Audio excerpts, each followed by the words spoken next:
Alléluia. Bien-aimés, nous allons continuer notre enseignement intitulé La nature de Jésus-Christ en nous. Aujourd'hui, nous allons lire dans Luc chapitre 5, versets 7 à 8. La Bible dit, ils firent signe à leurs compagnons qui étaient dans l'autre barque de venir les aider et ils vinrent et ils remplirent les deux barques au point qu'elles enfonçaient.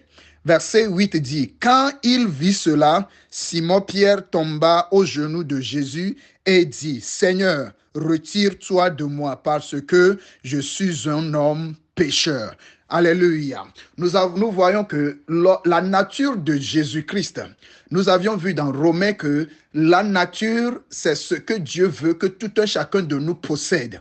Mais quand Jésus-Christ était venu, nous allons voir que Jésus étant entré dans la barque de Simon-Pierre, après avoir enseigné la congrégation, après avoir prêché à tout le monde, vous allez voir que le moment où Jésus a prêché, Pierre était là, mais rien ne s'est produit dans sa vie. Rien ne s'est produit dans sa vie jusqu'à ce qu'ils aillent au fond de la mer pour pêcher. Le moment où ils ont obtenu la pêche, c'est en ce moment-là que Pierre a reconnu qui était Jésus. Et ce qui s'est produit dans la vie de Pierre ce jour-là, c'est ce que nous appelons la rencontre spirituelle avec le Seigneur.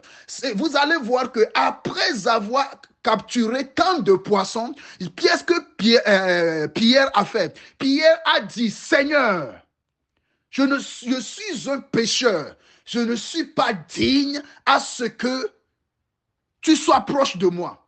Vous voyez, Jésus n'avait pas dit à Pierre qu'il est pécheur.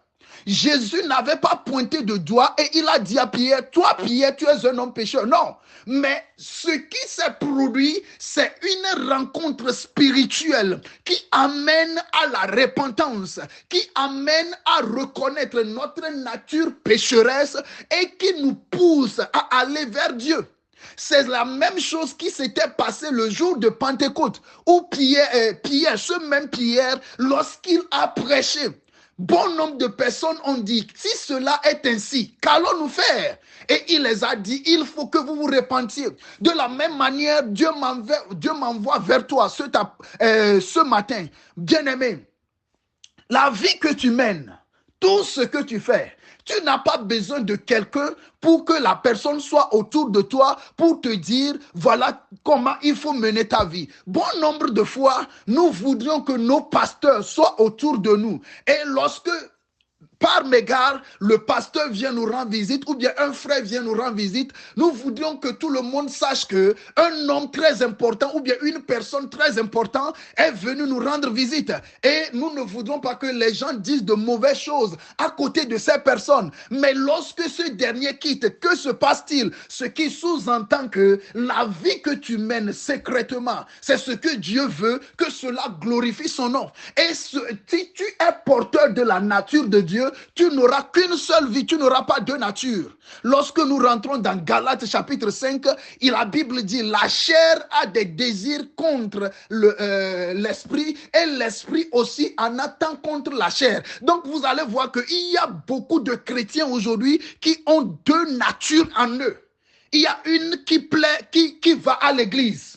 Il y a une autre qui aime le monde.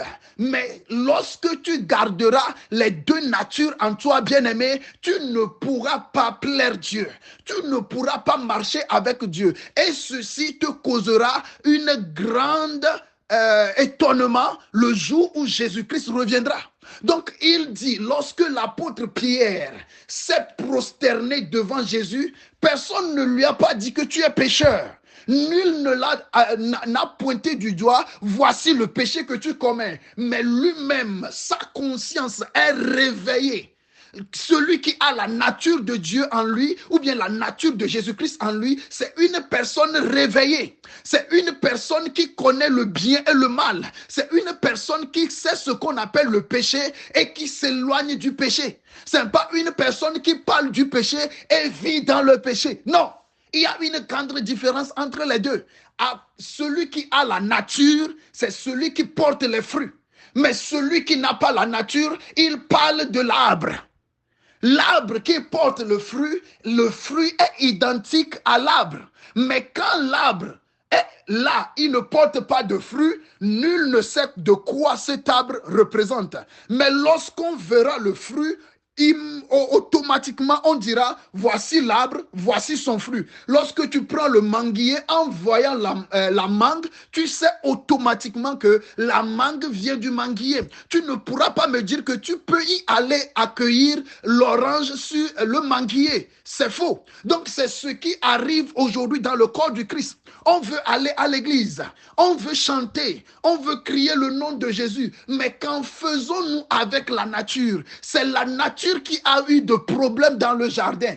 C'est à cause de la nature que Dieu a créé Adam et Ève. De la même manière que la nature a été déformée, aujourd'hui, Dieu veut nous amener à reconquérir la nature, ou bien à regrouper, ou bien à reformer la nature de Jésus-Christ en nous. Et cette nature, lorsque cette nature vient en quelqu'un, tu ne parleras pas.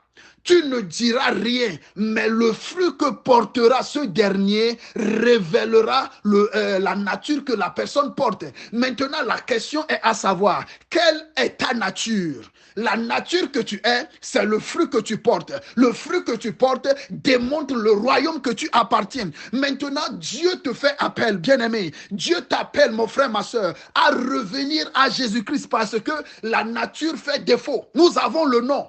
Nous avons les dons, mais où est la nature de Jésus-Christ en nous? Nous avons perdu la nature et Satan se réjouit. Satan est vraiment content parce que ce qu'il n'a pas, c'est ce que nous n'avons pas.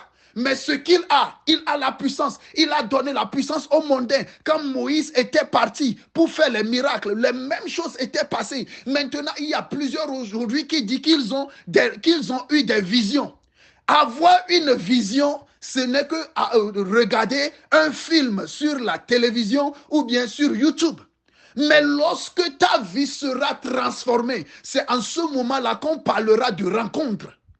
Mais si ta vie n'est pas encore transformée, tout ce que tu dis aux gens, j'ai eu telle vision, j'ai eu de telles révélations, j'ai vu de telles choses, ce n'est que des illusions, mon frère. Ce n'est que des illusions, ma soeur. Bien que c'est Dieu qui t'a parlé, mais si ce que tu as reçu de Dieu, cela ne pourra pas te transformer, à quoi bon sert? Alléluia. Amen. Donc ce qui est très important et très capital est la nature que nous portons.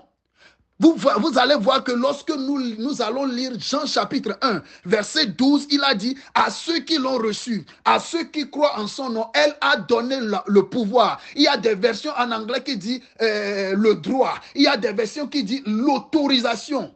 Vous voyez, de devenir son fils. Devenir quelque chose, cela ne sous-entend pas qu'on ne l'est. On l'est déjà. Devenir quelque chose, lorsque je vais à l'école pour devenir un infirmier ou bien une infirmière, je ne suis pas encore infirmier.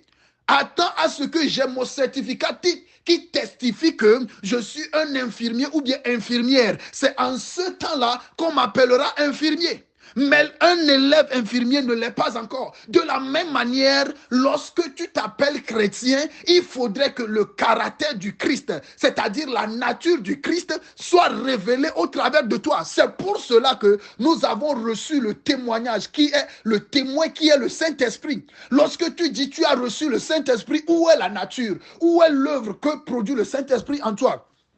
Maintenant, vous allez voir que bon nombre de personnes, lorsqu'ils ont reçu le Saint-Esprit, la rencontre qu'ils ont eue avec le Saint-Esprit, leur marche s'est arrêtée le jour où ils ont eu la rencontre, ils ont reçu le Saint-Esprit. C'est fini. Il n'y a plus rien qui évolue dans leur vie. Or que le Saint-Esprit est venu pour que la nature, la vraie personnalité de Dieu soit en nous. Bien-aimé, tu es appelé à représenter Jésus et notre famille et ton église. Que Dieu nous bénisse, que Dieu nous fortifie, qu'il nous amène à la compréhension de sa parole. Que le Saint-Esprit soit avec toi. Je suis votre humble serviteur, le frère Joachim de Salvation Action Faith Ministry. Pour plus de conseils et des prières, veuillez nous contacter. Partout où tu es, là où tu verras le message, abonne-toi et laisse-nous un message, nous allons te revenir. Que le Saint-Esprit soit avec vous et que Dieu soit avec toi. Si tu veux maintenant donner ta vie à Jésus, c'est le moment opportun. Dis, Seigneur Jésus, je te donne ma vie. J'ai écouté ta parole. La nature de Jésus-Christ, c'est ce que je veux qu'il soit en moi. Je prie à ce que tu me rencontres et que tu me donnes cette nature afin que ma vie témoigne Jésus-Christ. Amen. Que Dieu vous bénisse, que Dieu soit avec vous. Amen.